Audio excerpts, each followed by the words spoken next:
Hey everyone, and welcome back to the Deep Dive. Today we're going deep into a world that's quietly shaping the future of, well, pretty much everything. It is, isn't it? Yeah. Custom-designed AI chips. Oh, they're everywhere now, aren't they? Specifically, those made by Google. Oh, yeah, Google. You might not realize it, but these little pieces of silicon are powering some of the biggest breakthroughs in artificial intelligence, and we're going to break down exactly why that matters to you. It's amazing how something so tiny can have such a massive impact. Right. I know. It's mind-blowing. And Google's been on this chip-making journey for a while now, starting with their tensor processing units, or TPUs. I'm curious what sparked this whole TPU adventure in the first place. It actually came from a very practical need. Back in 2015, Google was heavily invested in neural networks and their TensorFlow software. Mm-hmm. Think of neural networks as complex systems that learn from data, kind of like a digital brain. Okay. But the problem was, existing computer processors, even the powerful GPUs used for gaming, just weren't cutting it. They weren't fast enough or energy efficient enough to handle the massive amount of data and calculations needed for these AI systems. So they needed a specialized tool, something built specifically for the unique demands of machine learning. Makes sense. Exactly. And that's how the first TPU was born. It was a breakthrough in AI acceleration, allowing Google to train and run their AI models much faster and more efficiently. But they didn't stop there. They've been constantly iterating and improving their TPUs ever since. Kind of like training for a marathon, each version getting faster and more resilient. So walk us through the evolution of these TPUs. What were some of the major milestones? Well, after the initial success of TPU v1, they released TPU v2 and v3, each offering significant boosts in performance. This meant Google could tackle even bigger and more complex AI projects, pushing the boundaries of what was possible. I can only imagine the kinds of things they were able to achieve with these upgraded TPUs. Oh, absolutely. And the pace of innovation didn't slow down. With versions 4 and 5, they focused even more on cost efficiency and flexibility, even tailoring versions for specific tasks. For example, the V5e is optimized for what we call inference, which is basically using a trained AI model to make predictions, like when you ask your smart speaker question or use facial recognition on your phone. Ah, so that's what inference is. Thanks for clarifying. No problem. And then earlier this year, they unveiled TPU v6, nicknamed Trillium. This one's a real game changer. We're talking 4.7 times faster than the previous V5e, with double the memory and interconnect speed. And here's the kicker, it's also 67% more energy efficient. Wow. Those are some serious numbers. They are. It sounds like Google is really committed to building the ultimate AI chip, but TPUs aren't the only thing they've got cooking in their chip labs, right? There's also this new Axion chip, which I have to admit I don't know much about. Right. Axion is a fascinating development. It's actually a general-purpose CPU, unlike TPUs, which are specifically designed for AI tasks. You can think of it as the brain of the data center, handling a much wider range of operations.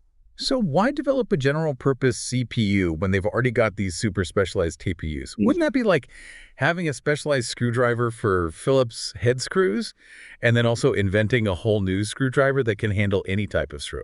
That's a great analogy, and you're right, it might seem redundant. Yeah. But here's the thing, Google's playing the long game. They're building a whole ecosystem of chips to power their vast array of services.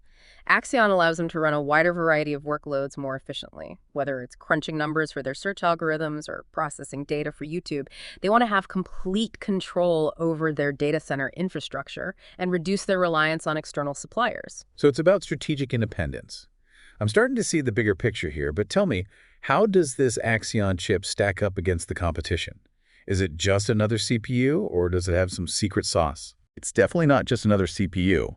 It's reported to be about 30% faster than current Arm chips, which are becoming increasingly popular in data centers. And get this, it even outperforms today's standard x86 chips, the ones you find in most PCs and servers, by about 50%.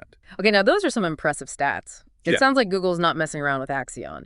But I'm curious, what does this move toward custom chips mean for companies like Nvidia, who are currently the big players in the AI chip market? Are they shaking in their boots? Well, Nvidia is certainly taking notice. By developing their own chips, Google's essentially cutting them out of the equation. This gives Google more control over their costs, their technology roadmap, and their overall strategy. And it's not just Google. Other tech giants like Microsoft and Amazon are also investing heavily in custom chip designs. So it's like a chip arms race. Yeah, pretty much. Everyone's vying for a piece of the AI pie. But what does this mean for the rest of us who aren't tech giants? Why should we care about all this chip talk? That's a great question, and it's where things get really interesting. That's a great question, and it's where things get really interesting. This move toward custom chips has the potential to completely reshape the AI landscape, not just for the big players, but for everyone. Okay, I'm intrigued. Tell me more. Well, for starters, it could lead to significant cost savings for companies like Google. By designing chips specifically tailored to their needs, they can make their data centers far more efficient, which translates into lower operating costs. And those savings could eventually trickle down to consumers in the form of cheaper or more powerful services. So it's not just about bragging rights in the tech world. There are real-world implications for all of us. Exactly. And there's another angle to consider. As these custom chips become more common and production costs go down, they could become accessible to a wider range of businesses. Imagine startups and smaller companies suddenly having access to the same level of AI power that was previously only available to the Googles and Microsofts of the world. That would be a game changer for innovation. It would level the playing field and allow smaller companies to compete in ways they never could before. Right. And it's not just about making AI more accessible. It's also about pushing the boundaries of what's possible with AI. With more powerful and efficient chips, we can see breakthroughs in areas like healthcare, transportation, and climate change. So we're talking about the potential to solve some of humanity's biggest challenges. Now, that's something I can get behind, but let's not get ahead of ourselves. You mentioned earlier that other companies are also jumping on the custom chip bandwagon. What are some of the other players we should be watching, and how are they approaching this differently from Google? One company that's really interesting is Grok. They're taking a more radical approach, with a focus on what's called deterministic computing. Now, this is a bit technical, but imagine a chip that can execute instructions in a perfectly predictable and efficient way, like a well-choreographed dance. Okay. This is particularly beneficial for tasks that are sensitive to delays, like real-time decision-making in autonomous systems. So instead of a general-purpose CPU like Axion, they're going for hyper-efficiency in specific areas. That's a fascinating strategy. It is, and their chips are designed to be very scalable, so they can handle massive AI workloads. They're positioning themselves as a serious contender in the AI chip market. Okay, Grok is on my radar now, but what about Cerebras? I've heard whispers about them doing something completely different. Cerebras is a wild card. Hmm. They're building these massive wafer-scale chips that are literally the size of a dinner plate. A dinner plate. You're kidding, right? No kidding. Their idea is that by building a single giant chip, they can eliminate the communication bottlenecks that happen when you have to move data between multiple smaller chips. It's a bold and innovative approach, and some early tests show it could be incredibly powerful. Imagine all the computing power of a whole data center packed into a single chip. That's mind-blowing. So we've got Google with their TPUs, Grok with their deterministic chips, and Cerebras with their dinner plate-sized behemoths. It's like a three-way battle for AI chip supremacy. But who's going to come out on top? It's too early to say for sure. The AI chip landscape is evolving rapidly, and each company is bringing its own unique strengths to the table. So it's anyone's game. But regardless of who wins this chip race, I'm excited to see how these advancements will shape the future of AI. Me too. It's a fascinating time to be following this field. And before we wrap things up, I think it's important to remind our listeners that this isn't just a spectator sport. The future of AI isn't something that's going to happen to us. It's something we're actively shaping with our choices and actions. Absolutely. We all have a role to play in ensuring that AI is developed and used responsibly. So what can our listeners do to be more than just passive observers in this AI revolution? What are some practical steps they can take to make a difference? Well, I think one of the most important things is to stay informed. Mm. Read articles, listen to podcasts like this one, and engage in conversations about the potential benefits and challenges of AI. So knowledge is power. What else?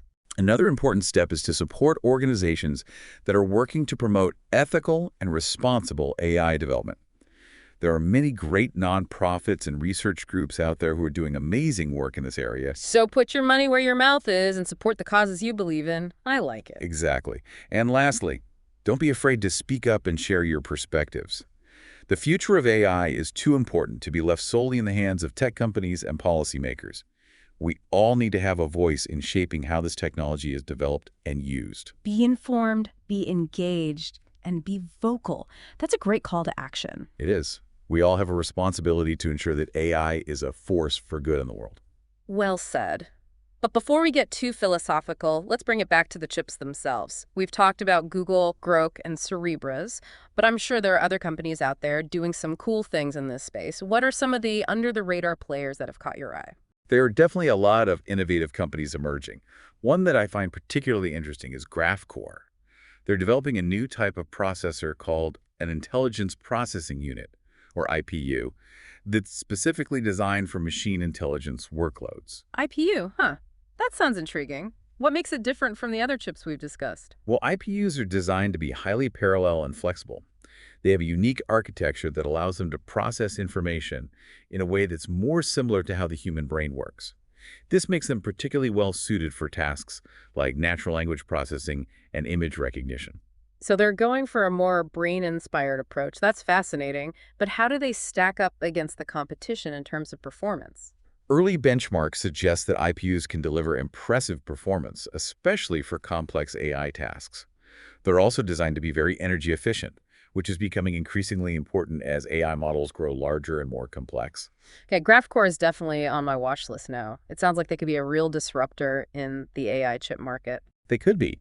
And that's what's so exciting about this field. There's so much innovation happening right now, and the pace of change is only accelerating. It's like the Wild West of AI chips out there. But with all this competition comes progress, and ultimately that benefits everyone. Exactly. The more players we have of the game, the faster we'll see advancements in AI technology. And those advancements have the potential to transform our world in ways we can only imagine.